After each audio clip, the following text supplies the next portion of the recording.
Hey, everybody, welcome back to another episode of the Growth Capital Podcast. I am your host, Justin Dixon, and today we've got Marty Ringlein on the podcast. He is the co-founder and CEO of Agree.com. He is also the general partner in Adventure Fund. So we talk a lot about startups. We talk a lot about payments. Agree.com is a revenue contract to cash revenue cycle business, essentially helping companies get the contract signed, but also get invoices paid and using generative AI to do so in a fast fashion. So we also talk a lot about his early stage investing. He sold a business early in his career to Twitter. So I think regardless of if you're in the venture capital or in the startup world, I think you'll get a lot out of this episode. So let's get Marty on the pod.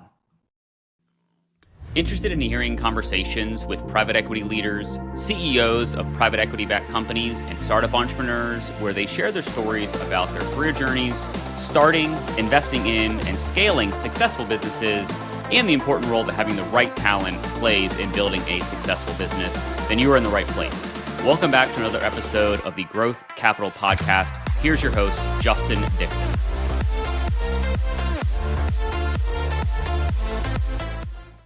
Marty, good to see you. Thank you for being a guest on the podcast. Yeah, thanks for having me. I'm excited.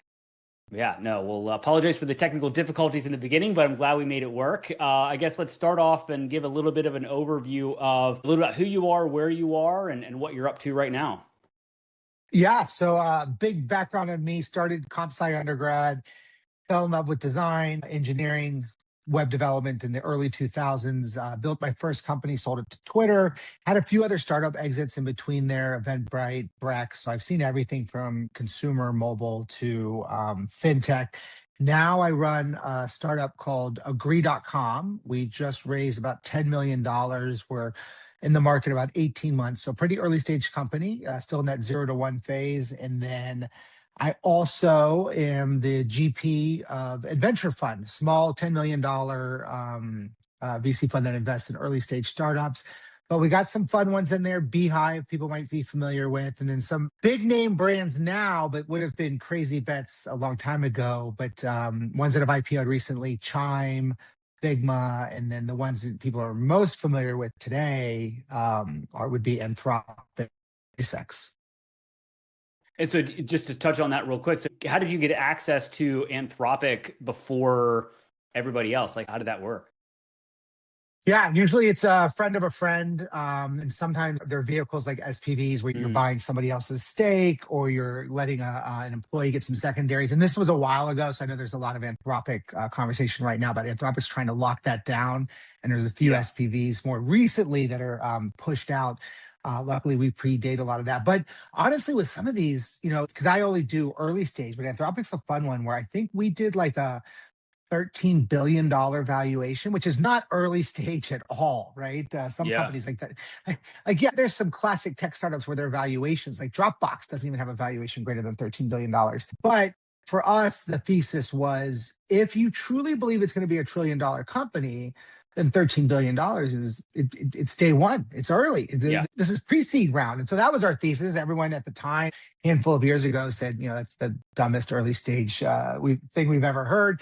Now we look like geniuses because it's the most high performing one. And everyone wishes they were in. And so I think that's just the fun part about early stage investing and even just being a founder is you're always doing the thing that's the dumbest thing everyone's ever heard until it's not. And then you either die or thrive. Yeah. Interesting. So how long ago was the Anthropic investment? And I guess what's their valuation now? I don't even have any idea. Yeah, it's near $1 trillion. So I think it's like 900 billion and change, which is wild because the first time that we had this thesis was around SpaceX, where again, we got in under 20 billion, somewhere between 10 and 20 billion, and seems radically ridiculous to do as an early stage fund. And we take a relatively small allocation, which is now the dumbest thing we should have doubled, tripled. Put the whole darn fund. But we're trying to be fiscally responsible and not take too many wild swings. But now anywhere over 1.5 trillion is what they say SpaceX will go at. But both of those were, I forget the exact date. I should know it, but somewhere to 3 to 4 years ago. Got it. Before everybody knew what ChatGPT was and all that other fun stuff and Claude and like that. So in that situation, it was early stage. GPT was. Oh yeah, because generative AI was a thing, but I don't know if we had yet met our friend ChatGPT. So it's not the talk of every boardroom, but I think for us, it was the generative nature of it. And then it's another silly thesis to have, but it's more on my personal investing in the public markets. But not the man, but the technology, Elon Musk. Like I do admire the guy, but anything he touches, like he doesn't lose, like, except for his court case today. Other than that, he doesn't lose. So knowing that he was a part of OpenAI early and that the Anthropic team's just a deviation of that, it's like, well, we can't get into OpenAI. Let's get into the next best thing. And so we wanted to get into Anthropic. So that was mostly it. Was just basically bending us 2 degrees away from Elon and then the future of AI. Yeah. So let's go back to, I always like to hear people's origin stories, and it sounds like you've been in the startup founder entrepreneurial game for a long, long time. So let's talk about the first company that you started, and then you said that you built and sold to Twitter. I'm just curious kind of what that was, how did it work, how long ago was it? And then I'd love to wrap us up or bring us up into present with Agree. Yeah, so it was 2006, so 20 years ago now. Okay. It starts with just 2 dudes, 2 laptops making websites for people. But we had a very particular mindset on how to build websites. And there was this movement called the Web Standards Movement back then, but it was a pretty big deviation from how people were building websites. Another one where anyone that knows what they're doing would say you're crazy, and then the crazy ones say that you're a genius. And so there's a small cohort of people building websites this way, but it will eventually go on to be the foundation for how you build mobile websites, right? But we're doing this 2-3 years before the iPhone's invented. So nobody's really building for mobile, but we're big mobile nerds. And so when that moment hits and the whole world, just like now, the whole world's going AI, the whole world goes mobile almost instantaneously. There's a small cohort of human beings in the world that know how to build for it. And so we exploded almost overnight. All of our clients became Google, Firefox, all these Silicon Valley people, and then Apple. And Apple was our biggest, and we're doing a few $1 million a year with Apple. And then Apple offered to buy the company. At the same time, Twitter gets wind of it. They make an offer, and we were just big Twitter fans back then, and it was just cool and exciting. And Twitter's like the at the time, this is like 2011. Twitter's like one of the darlings of Silicon Valley. People kind of forget that, but it was the coolest startup at the time, and it was pre-IPO. And Apple is cool, and I love Apple, and Apple has this beautiful design aesthetic, but they're the 25-year-old plus company where it's like that's just not exciting. Got it. So when you sold, was it, hey, I'm gonna F off for a few months or a year or 2 or 10 and just go do your own thing? Or did you kind of have to roll into Twitter and then kind of work with them for a bit before you realize a lot of the success of what, selling a business is like? Yeah. So practically, I'll get the lion's share of my value if I stay full 4 years, fully invest my stock specifically. But I do get a bunch of cash up front. I do have to stay for 1 year to keep that cash. So I'm economically incentive to at least stay a year. And then they make it a sweet for me if I stay 4. I make it exactly 1 year. And then, but I just got this awesome opportunity to go work at the White House as a presidential innovation fellow. So I was like, I got to do this. Also got an opportunity to go to grad school, and I was just like, okay, I think that because I wanted to get more into the business side of it. So I get my MBA. It's like, this makes a lot of sense to me. So there's just a lot of things I wanted to do in the world. And while Twitter was awesome, I kind of got max value. I got some nice disposable income in my bank account. I got this awesome exit story. I got to work there. I got to be in the heart of Silicon Valley at a really cool time. That's just like, now I want to go do all the things, all the things. Because that first company had been doing it. It's my only real company other than, I had a few day jobs before that, but I was there for like 7 years. It's like, I want to go try a bunch of stuff now. Yeah. And so talk a little about the White House thing. I wasn't familiar with what you're doing at the White House. What was that gig like? Obviously very different than Silicon Valley, I would imagine. Very different, very different. But the spirit of it was to bring the Silicon Valley culture into the White House. Now it's reminiscent of what Elon wanted to do with Doge, but make things more efficient, make them move faster. And a lot of what he did with Doge was built on the backs of what happened in 2012, because this presidential innovation fellow program gets started up. From that, you get this thing called 18F and this thing called USDS. And that's how Doge ends up becoming what it is on top of USDS. But for us, it was just bringing a bunch of Google, Twitter, Facebook people and see how they could be disruptive in a good way. But I always call it equal parts fascinating and frustrating, because you literally have, politics, and then you've got red tape, and the inertia is so slow. And then they tell us, they warn us, they say like, listen, the greatest work you're going to do here is the world will never see it for a decade. And you'll be long gone and you'll get no credit. Got it. That's not why you're here. But it was cool. It was fun. We got to do fun stuff like play basketball on the South Lawn in the Obama's court. We got to play, go bowling in the basement of the White House. So there's all those perks too. Yeah. No, that's very cool. So let's flash forward a bit to the last 18 months. I guess talk a little about what is Agree.com. Why'd you start it? Let's talk a little about that. Yeah, so it's a contract to cash. So everything from the moment your customer says yes to the second they sign that contract, you create that invoice, you get that invoice billed, paid, and you recognize that revenue. We do the full end-to-end workflow, but basically, we just realized at the end of every signature, that DocuSign, someone's got to pay someone money. The process to do so has just been so fragmented and disjointed. Why don't we bring it together? And what really frustrated me is just, I get the end of these DocuSigns and DocuSign gives you that little checkbox that just says you're done. And every time I just think I'm not done. The deal's not done till the wire hits, till the check clears. And I was just like, why does DocuSign think it's done? And then inversely, not to put all the blame on DocuSign, why does Stripe think it ends with a payment when it starts with a contract? Like why did the world not connect these things? And then I really got into it because I realized a lot of this is our invoices are just really dumb invoices. Our invoices don't do payments. Our invoices don't do billing. Our invoices have no context of the original contract that we signed. All they know are line items and quantities and subtotals. And our invoices can't do collections because they don't know what the terms are if the invoice is late or past due. And I just thought, that's super interesting. How do we make a more intelligent invoice? And today we'd call it generative or agentic, but it's really just this automation of making it context aware of the original contract and then having embedded payments and billing sort of incorporated into it. So walk me through it. So I'm assuming this is all B2B. Right. So it's like you and I have businesses and let's say I provide a good or service to your business. I would send you an agreement to say, if I give you X, you're going to pay me Y and in Z terms, I would say. So we'd go through the DocuSign process. And then how does your system kind of continue the process to make our lives easier so that I get paid on time? You don't have to worry about me following up. Like how does it all maybe work? Maybe give us an example. Yeah, this was kind of the aha moment because there's always a technological unlock. So a lot of what we're doing is only possible because of specifically generative AI, and then on top of it, an older technology called OCR, optical character recognition. But essentially, in that sales contract lives everything, all the data you need to do end-to-end revenue workflow automation. So in that sales contract, who pays who? Net 45, net 60, what they're paying for, how much they're paying, what happens if it's late, if there's an upfront, if there's an escrow, if there's a deposit, all of those details are in the sales contract. So if you extract all of that payment and billing data as just data and variables, you realize those are the exact same data points you need to generate the invoice. Everything in the invoice is one of those.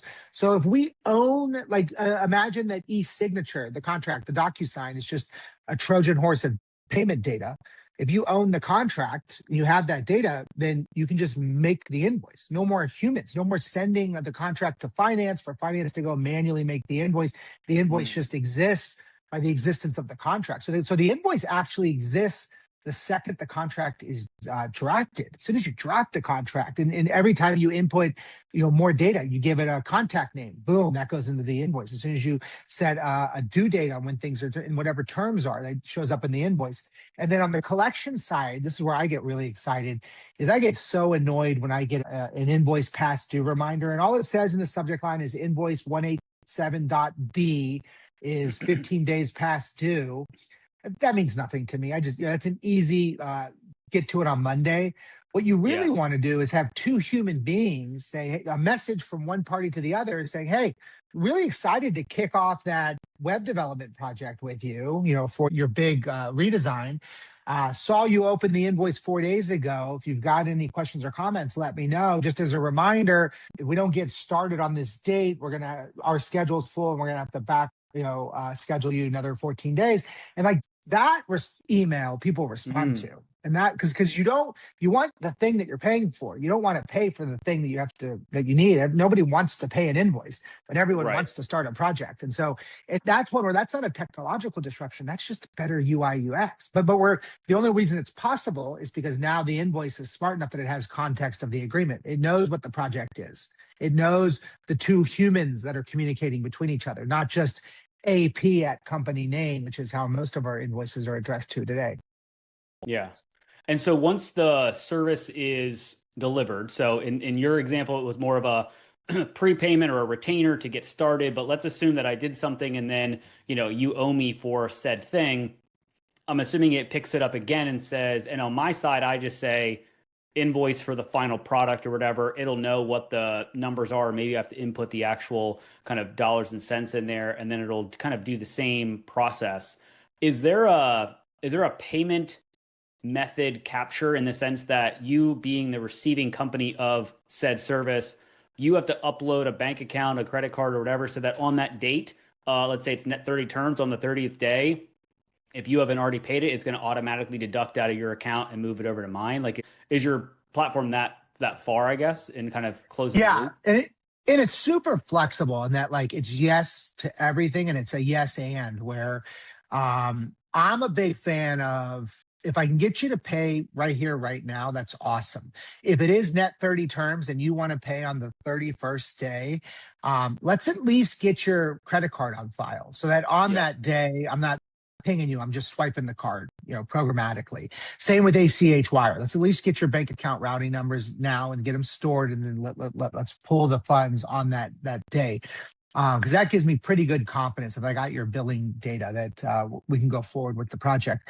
But for your client's perspective, if they want to store, they can. If they want to pay now, they can. And then if they just want to go the traditional route of, hey, remind me when it's due, and then I'll just do it then. But I find that most people don't want to do that because they want what's on the other side and they don't want to forget. And they are good stewards and they did have good intent to like want to do this and they don't want to be late. But some people might want to wait the full time. But with most B2B, especially B2B SaaS, most people want what's on the other side of that transaction enough that they're incentivized to pay quicker. For example, if you are hiring that freelance designer who's the hottest person in town, if you don't pay that first upfront, they're going to book their schedule and you're going to lose them. Same thing is true when you find that commercial office space that you really want. If you don't put that deposit down, they're not going to take it off the market. They're going to keep showing it. If you need that SOC 2 because you just landed your first enterprise customer, you need the SOC 2 to start yesterday, not in net 30 from now. So like those are the kind of transactions we see a lot. We see a lot of like commercial roofers, commercial solar panel installers, all that kind of stuff. Like you need that roof fixed now. You need them on the books. You need them scheduled because even the solar panel, they're so back scheduled that I'm still booking them 6 months out. So if I don't get on their calendar right here, right now, I'm gonna have to wait a year. Yeah. What industries have you seen be more apt to use kind of Agree.com, the full life cycle, versus just doing this traditional QuickBooks, DocuSign plus a QuickBooks or something like that? Yeah. So right out of the gate, we had a lot of SMB mid-market companies. So we don't go too far up market to the enterprise. I'd say most of the folks on Agree do somewhere between $1 million to $50 million in annual revenue. You have a long tail of freelancers, contractors that do under $1 million. They might average around like 250 to 350,000. And you got some folks that are a little bit bigger than 50 million. But for the most part, it's B2B SaaS, B2B services. We see a lot of agencies, PR agencies, design dev shops. You see a lot of recruitment agencies. And then we see some of these folks where I don't know what the right term is. The end person doing the work, you'd call it a blue collar job, like installing a solar panel on a commercial roof. But the business itself, like people forget, like roofs are expensive. Commercial roofs are really expensive. And we've got a lot of like security camera installers, but on commercial buildings where we're talking about, a $40 million office building that just went up to put cameras in every single suite, every single unit, every single floor, and in the elevators. Like that's a really big contract. Same with the solar panel installations. And so those I'd never seen coming. It's just all of a sudden one day we had the third largest roofer in Detroit using Agree. And then we realized, oh, there's something here. Let's go after this segment a little bit more. Yeah. And then you charge what? Like, is it a monthly subscription for like unlimited, or do you charge per invoice or per contract? Like, how do the economics work for you? Yeah, so we wanted to disrupt DocuSign's pricing model, and we were pretty early on this because it's pretty trendy now on Twitter and LinkedIn too. That charging per seat per head is going away. Usage based is getting more popular, but we said, hey, at the end of all this, we're just a payments company. We're basically another. You're rip and replace a Stripe. So if somebody does swipe that credit card, somebody somewhere is getting charged 2.9 and 30 or something close to it. So we're just going to make money that way. So instead of paying Stripe 2.9 and 30, pay us 2.9 and 30. But that means if we make our money on the transaction side, everything else is free. We don't charge for the e-signature. We don't charge for the invoicing. So anything that you're paying, DocuSign, PandaDocs, QuickBooks, Bill.com, that's all 100% free now. No trial, no limits, no caps, because everyone always asks, is there a cap on how many employees? Like, no, I want as many of your employees in Yeah. the platform sending as many contracts as possible, sending as many invoices as possible, because the more invoices, the more payment, the more swipes. Right. And then we take a tiny little percentage. So we're in the payments game. So it's a scale game. At the end of it all, we live and die on 0.6%. So it's very small, but $1 billion in transactions, that ends up adding up pretty high. That's like, Yeah. $6 million a year. Interesting. And so you said that you raised some money, or just recently raised some money, I guess. What's the growth trajectory or growth plan for that money? Obviously, when you raise money, you're typically investing in the product and the technology, but you're also, historically, you're investing a lot of money in people, right? But obviously with AI, you may be investing it more in agentic people versus humans. Yeah. So maybe talk us through that as somebody that's building a business now in this world of AI. Yeah, a lot of token maxing, as the kids call it Yeah. these days. But Claude's a big part of the team. But yeah, we raised 3 million pre-seed in like week one of the company. So that was pretty fast. It took us like 3 weeks to close that round. And then the goal there was just usage, because we raised on our backgrounds and a little tiny prototype, but like there's no product, there's no traction. So we got to get users. So I called that era signature and a pulse. Anyone I could find that's got to sign something. Mm. And then I wasn't really quite sure what the KPI would be. I knew what it wasn't. It wasn't going to be revenue, not that early. But when we actually launched in September of that year, 2024, I think it was within 30 days, there was 1,000 users. I think 6 weeks later, it had gone to like 5,000 users. And then pretty quick, we had doubled that to 10,000 users. And that's when we decided we were going to go to market for the seed round. Because what we had shown there was a PLG motion, product-led growth, where it was like 33% of the users, and it's still true to this day, they signed up because someone sent them docs to sign. So it's like, okay, the more people send docs, the more users sign up to send docs. And then it starts compounding. And now, users are like 113,000, I think is the new count now, but still a lot of it's just that organic stuff. So a lot of people, somebody's asked me, because we make money on the payment side, and you can use us just for e-signature. You don't have to use us for invoicing. And some people will think they're getting one over on me. They're like, well, what if I only use you for e-signature and I don't pay anything? It's like, dude, I will still get value out of that, because you're basically a little marketing engine. Every one of your customers who does signatures and invoicing also, if they love the experience, right? I'm not going to put them on a mailing list. I'm not going to hound them, but they're just going to organically because they trust you, right? They're buying something from you. So they've trusted that you've picked a really great tool. And they're like, maybe I should be using Agree. And thankfully, almost 1 out of 3 end up doing that. Interesting. Yeah, I didn't even think about that. If you give away the DocuSign, you're essentially, anybody you send a contract to you're essentially building mini marketing companies all over the place, right? Yeah, exactly. Do you capture, I guess, for free, sounds like you may be capturing data, right? So how do you put up a little bit of a Chinese wall, or maybe you don't, that, if I'm going to use this for free, I'm essentially putting in some sensitive information about probably my company, my client, some of my maybe terms and services that may be slightly unique to me or not, but how do you capture any of the data, or how do you, protect that information? I was going to say, we don't expose any of the data. We don't give the data to anybody, but we capture all the data, but only for your net benefit on your account, right? Because we want to use your contract data for your invoices, but we don't want to use your contract data for anybody else's purposes. And it is an important caveat because on a podcast like this, I'll throw around free quite freely. But when we're doing a demo or a pitch, we'll explain the economics, but I'll quickly go into the monetization to let them know how we're powering this whole thing from a revenue perspective, just because everyone's first inclination, if anything's free, there's the old Zuckerberg thing. If something's free, then you're the product. Right. We want to make sure that they know that we're not selling their data, or like that's how we monetize. And then I do give them that PLG story, and then they're like, oh, I get how it makes sense and why you can do it, how you can afford to give something away for free. But no, for us, it is just it's either branding and marketing on the distribution side, or eventually getting you, even if you're just on the e-sig side. I usually feel pretty confident. It's very rare, even if you're using invoices somewhere else, that you're going to stick with it. If you love Agree on e-signature, it's just going to be so much easier to do it all in one, even if you're not ready day one. And that's why we won't push it. We'll just do a long sales cycle with you. Just do e-signature for now. You'll fall in love with invoices later. Yeah.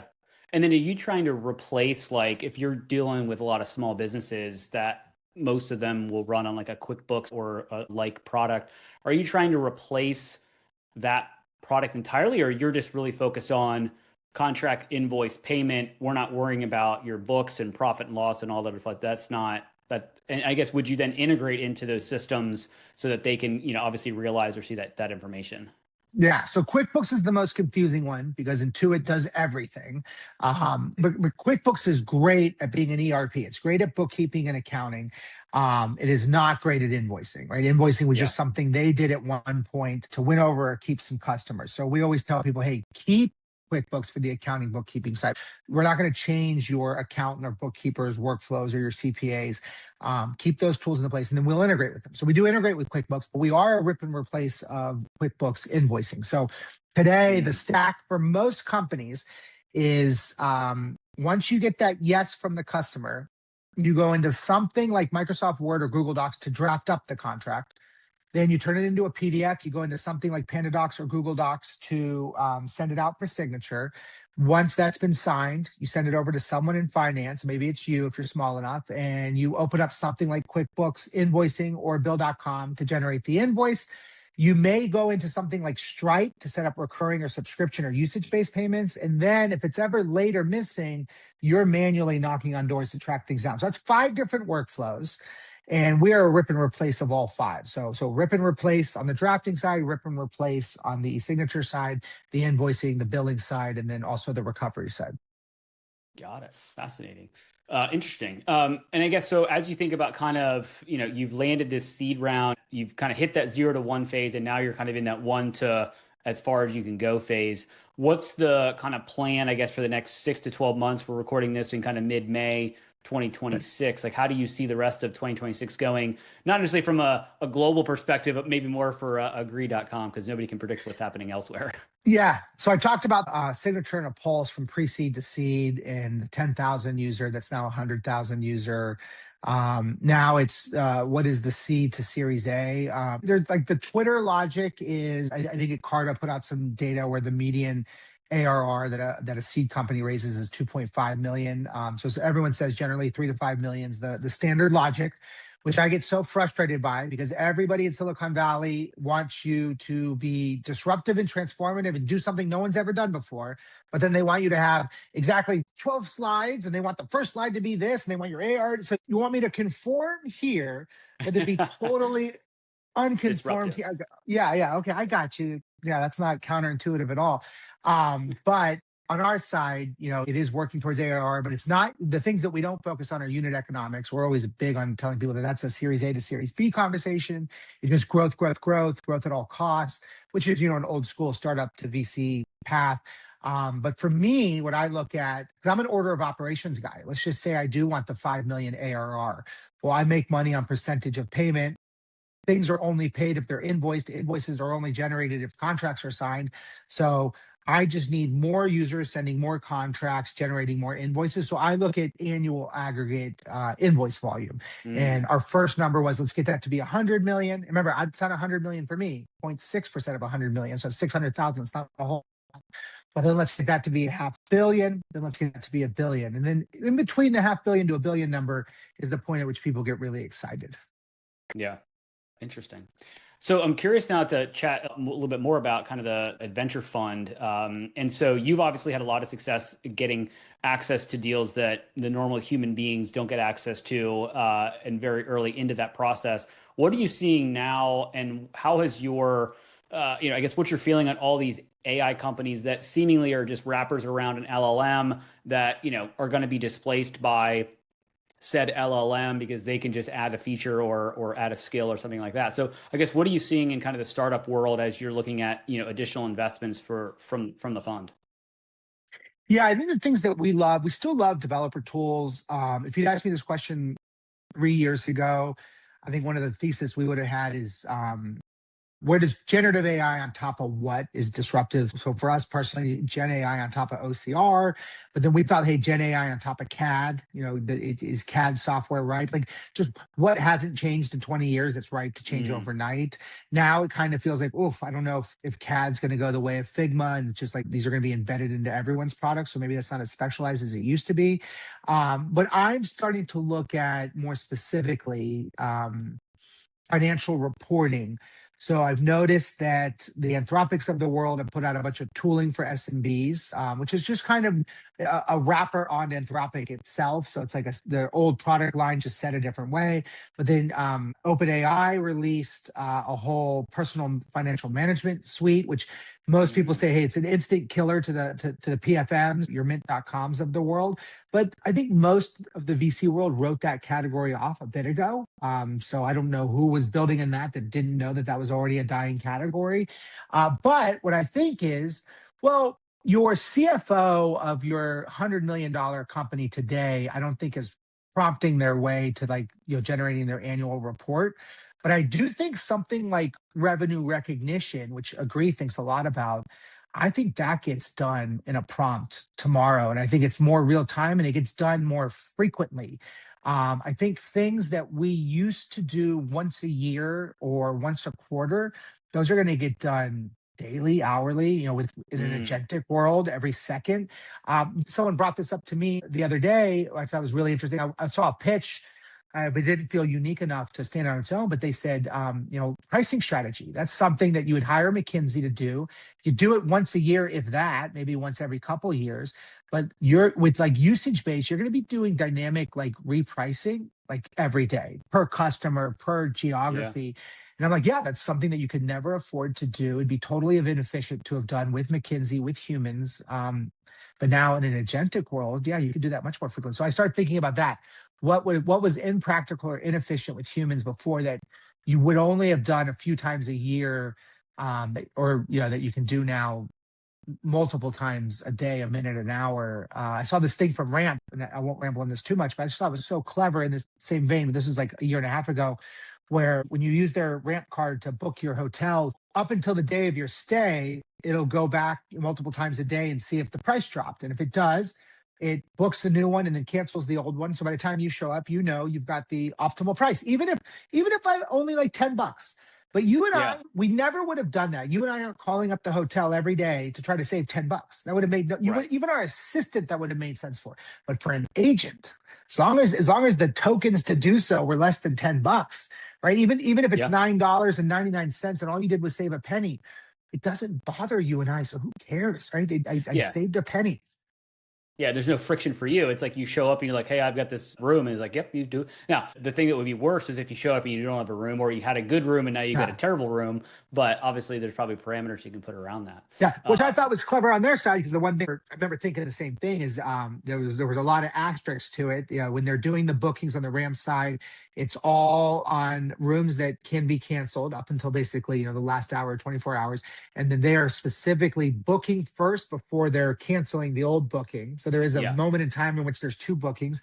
And then my understanding with Ramp is that they were eating the cost of the second booking for a short moment of time. right? Like those 30 seconds while two exist at the same moment, but Yeah. specifically so that they never have this issue where you show up without a room. Right. Got it. Got it. Um, as we kind of wind things down here a little bit, I'm actually heading to a pitch event here in Silicon Valley in a little bit after we record.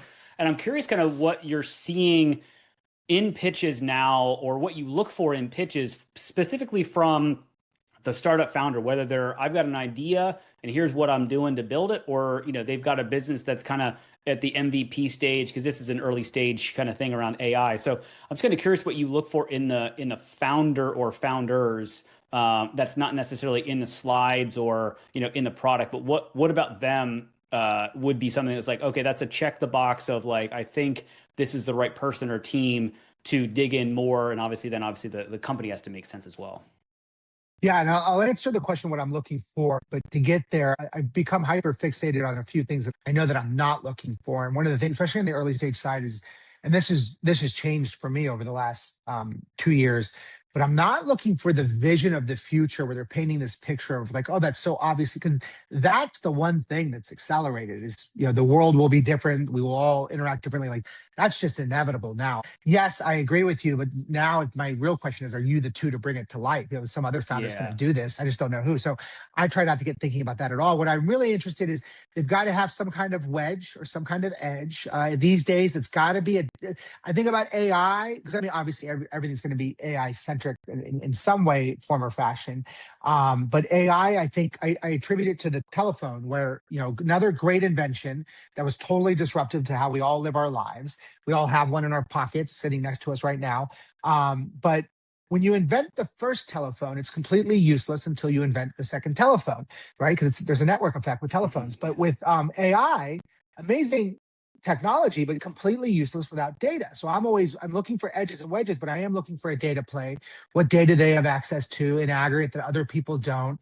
And then I don't need them to have totally figured out what they're going to do with all that data. They've got one inkling and an idea, but when I can think through, okay, there's like 5 or 6 different paths, that becomes really exciting to me. And then monetization, and again, this is a little selfish to agree because this is how we think about it, but how can you disrupt, like how can you go into a room and say that DocuSign has a $12 billion market cap, but nobody will ever pay for that service ever again because I can give it away for free if I make money somewhere else. So I've been looking at a lot of that too, which I think will be disruptive as we rethink B2B SaaS and we rethink per seat per head, or we rethink usage-based billing. Yeah, I mean, this is kind of an off-the-wall question a bit, but like, because you read all these articles. A lot of my clients on the recruiting side are all B2B SaaS companies, and so you see all these article headlines of SaaS is dead and AI is going to kill SaaS. And I get it from a certain point, but a big company's not going to vibe code their way to an ERP system tomorrow, right? And I guess, how do you think about kind of the SaaS model of per seat billing versus usage based and token based and all of that? Yeah, so I do agree that like per seat's going to die. I do not think that Jira is going to die because someone vibe coded it, or we all vibe code our own instances of it. We can do a whole hour on that podcast. But the easiest way I tell people is that, like, listen, Keurig made it so easy to make coffee. It's a plastic pod in a machine. You press a button and there's coffee.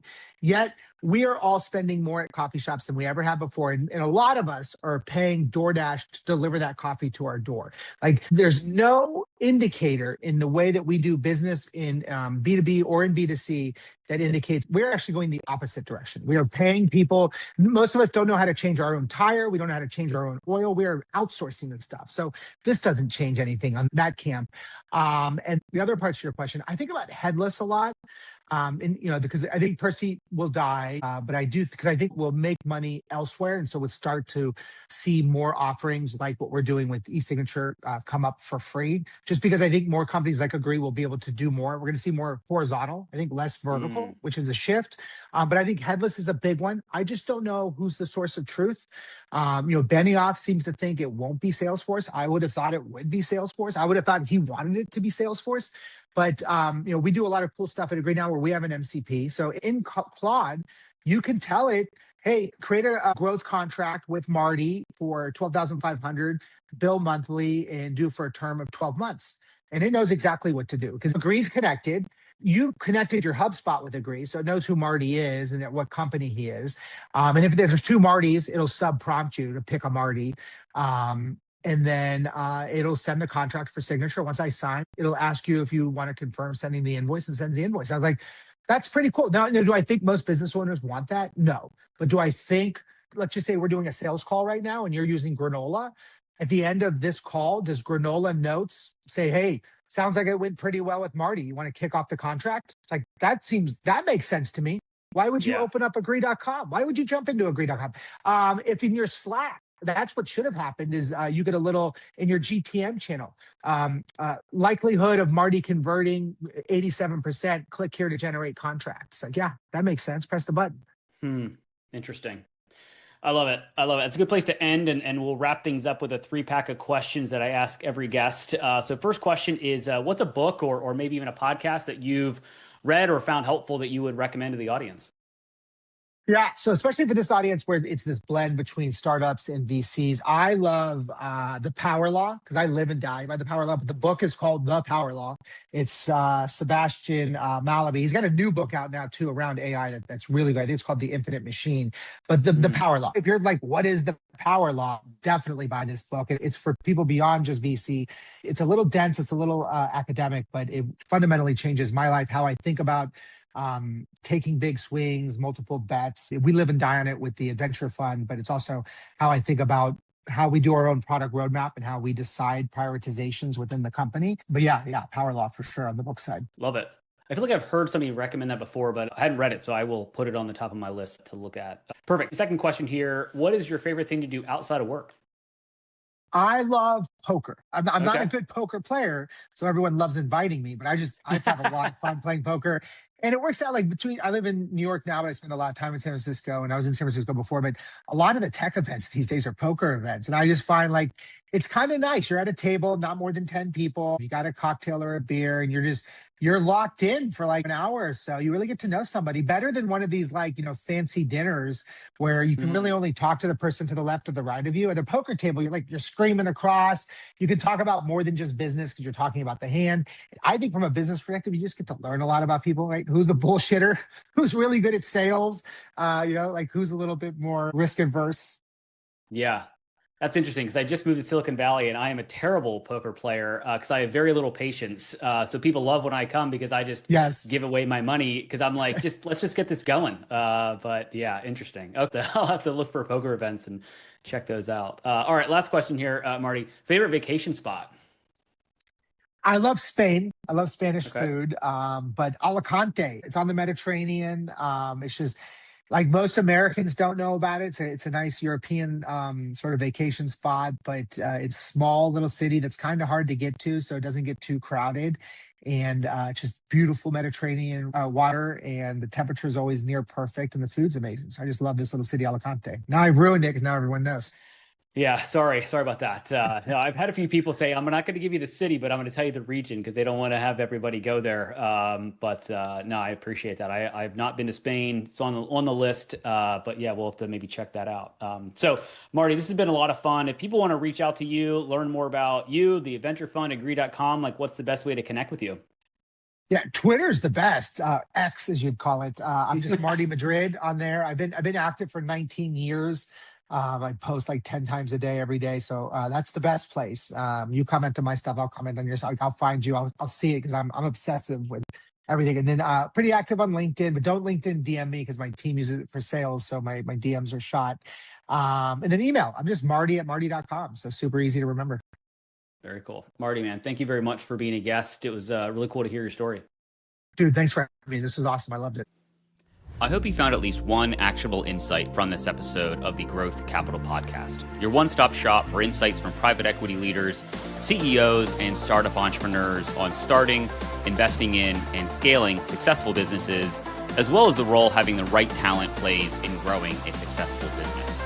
It would be greatly appreciated if you would rate and review this podcast. And if you're watching on YouTube, please like and subscribe and drop us a comment so we can expand the audience of this podcast. Thank you for all your support, and don't forget about upcoming episodes dropping every Tuesday.